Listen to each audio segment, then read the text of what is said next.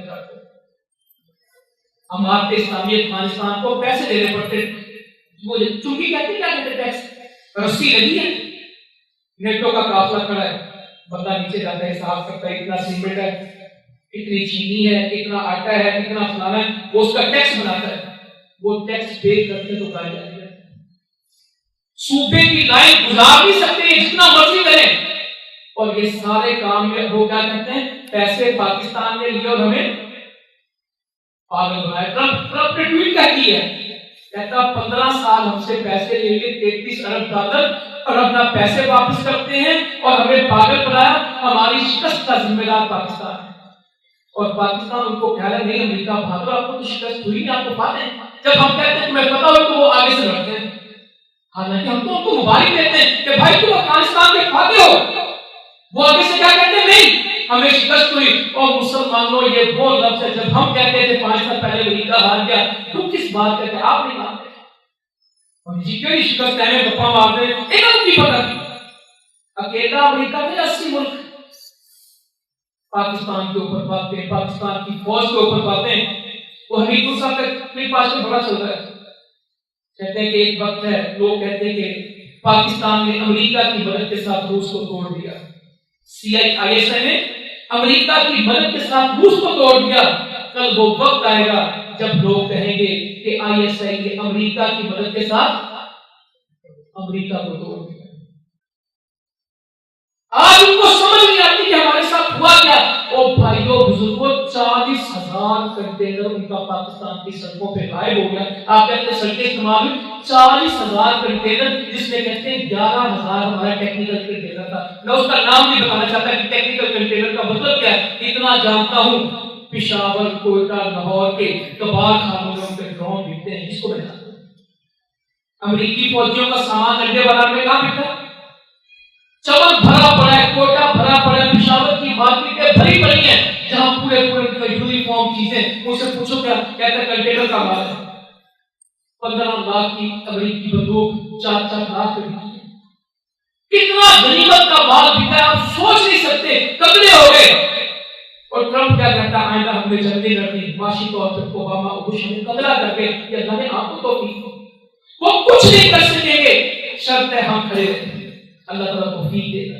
وہ آج اگر فلسطین کا مسئلہ ہے، میں فلسطینیوں کو پوچھتا ہوں کہ تم ہمارے پرچم کو لگاتے ہو، ہمارا ان سے رابطہ ہے، اگر امریکہ کو پاکستان میں کچھ نہیں ہے ہمارے بارے میں، 10 مہینے آپ سے صاحب نظر بند رہے، ہر پیشی کے عدالت میں یہی پوچھا جاتا رہا تمہارا جرم کیا ہے، آپ سب کہتے تھے ان سے پوچھو، کوئی کہتا سیکورٹی کا مسئلہ ہے، کوئی کہتا کچھ، اور آخری بات کیا کہی، امریکہ کا دباؤ ہے، موتی بہت ہمیں پریشان کرتا ہے، ہمارے پاس اس کے بارے میں ثبوت ہے۔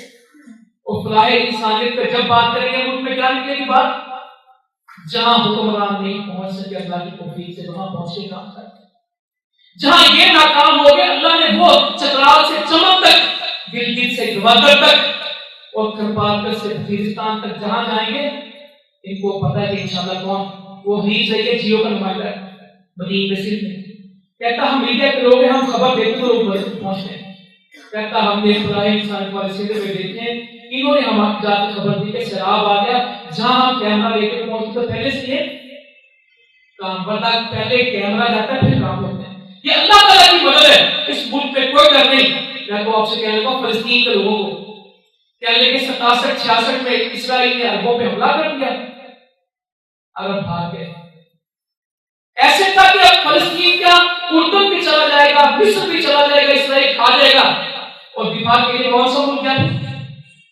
نہ کہنا، ایسے پریشانی ہو جائے گی آپ کو، کیونکہ میری باتیں بہت ساروں کے دلوں سے بحث نہیں کرتی، وہ پاکستان کا نام لیتے ہوئے شرماتے کہ نہیں یہ نہیں ہو سکتا۔ اسرائیل سے جب سارے عرب بھاگ رہے تھے تو کون سی فوج جاتی رہی، کون سی ایئر فورس جاتی رہی، داعش کری تھی نا اس وقت، پھر ٹی ٹی پی پر لڑے تھے. مجھے دکھ ہے کہ آج بھی لوگ داعش کی حمایت کرتے ہیں، جس کے بارے میں ہیلری کہتی ہے کہ میں نے حامد کرزئی کو پیسے دیے کہ ہم افغانستان میں جنگ نہیں جیت سکتے، تم داعش کو اسٹیبلش کرو، تم داعش کو بناؤ تاکہ کم از کم ہم کو ان کے سامنے کھڑا کریں، ہم نہیں لڑ سکتے. اپنی ہاری ہوئی جنگ کشمیر کی ہندوستان اگر اس کا بدلہ لینا چاہتا تو کس سے؟ بلوچستان کے تحریکیں کھڑی کر کے اور ٹی ٹی پی کے بدماشوں کو کھڑا کر کے.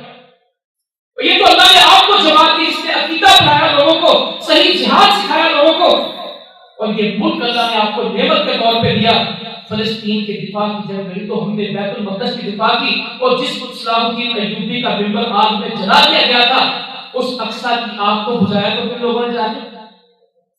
تو مبارک ہو آپ کس ملک کے لوگ ہو، آج بھی حرمین کی حفاظت کے لیے تو ملک کھڑے تو کون ہے؟ یہ اللہ کی توفیق ہے، اللہ تعالیٰ کام دیتا ہے. اگر حرمین کے لیے فوج نہ کھڑی ہو، سعودی عرب میں فوج نہ کھڑی ہو تو ایک ہفتے کے بعد سعودی عرب کا نقشہ کیا ہوتا ہے؟ اور جتنے دشمن پاکستان کے ہیں اتنے ہی دشمن سعودی عرب. پاکستان کے دفاع کے لیے یہ لوگ کریں اور حرم کی حدود میں بھی کون کرے؟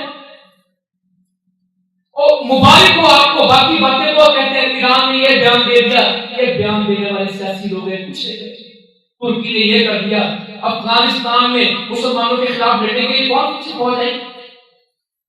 ترکی کی فوج شامل تھی نیٹو کی فوج میں، ہم نہیں تھے. تو مسلمانوں آؤ، اللہ نے توفیق عطا فرمائی اس ملک میں رہنے کی تو کچھ کام کرو. آج 10 لاکھ فوجی ہندوستان کے صرف کشمیر میں، اگر پاکستان کے پرچم اس کشمیر میں لہرائے جاتے ہیں جس کو 20 سال پہلے کہتے تھے کہ پاکستان سے نہیں ملنا، یہ آزاد ہو جائیں گے، یہ انڈیپینڈنٹ کشمیر بنائیں گے، خود مختار کشمیر. اس خود مختار کشمیری کا فلسفہ دبا کے اگر آج کشمیر سے آباد آتی کہ ہماری روح پاکستان کے ساتھ جڑی ہے، ہم پاکستان کے بغیر زندہ نہیں رہ سکتے. پاکستان کا نام لے کے ہمیں وہ خوشی محسوس ہوتی جس کا احساس تم لوگوں کو نہیں. پاکستان کے لوگوں یہ آوازیں کہاں سے آتی؟ پاکستان کے پرچموں میں دفن ہوتے ہیں، پاکستان کے پرچم لہراتے ہیں.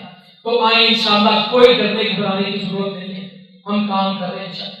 آپ کے سامنے بیٹھے میڈیا میں بڑی خبریں فلاح انسانیت کو یہ کر دیں گے، جماعت الدعوہ کو یہ کر دیں گے، وہ اخباروں. اس وقت دنیا میں جنگ میدانوں میں لڑی جا رہی ہے میڈیا میں. امریکہ نے جتنی جنگ لڑی ہے عراق میں بھی ہارا ہے، افغانستان میں بھی ہارا ہے، مگر میڈیا میں ہمیشہ وہ جیتنے کی کوشش کرتے رہے، آخر میڈیا نے بھی ہار گیا.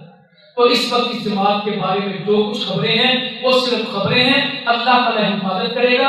ہم نے کام کرنا ہے، ہم نے اللہ سے دعائیں کرنی ہے، اس مضبوط پاکستان کو اور مضبوط بنانا ہے، اسے لا الہ الا اللہ کا ملک بنانا ہے. اگر سیاست میں آئے ہیں، ملی مسلم لیگ بنائی ہے تو مقصد صرف اس کو ہے کہ جو وعدہ کیا ہے اس ملک کو اسلام کا ملک بنانا ہے، اس وعدے کو پورا کرنا ہے. یہ لا الہ الا اللہ کی میراث ہے، یہ وراثت ہے لا الہ الا اللہ محمد رسول اللہ کی. ہم سب نے مل کے اس میں رنگ بھرنا ہے اسلام کا. اللہ تعالیٰ ہم سب کو عمل کی توفیق دے. جزاکم اللہ خیرا. کما علیہ السلام.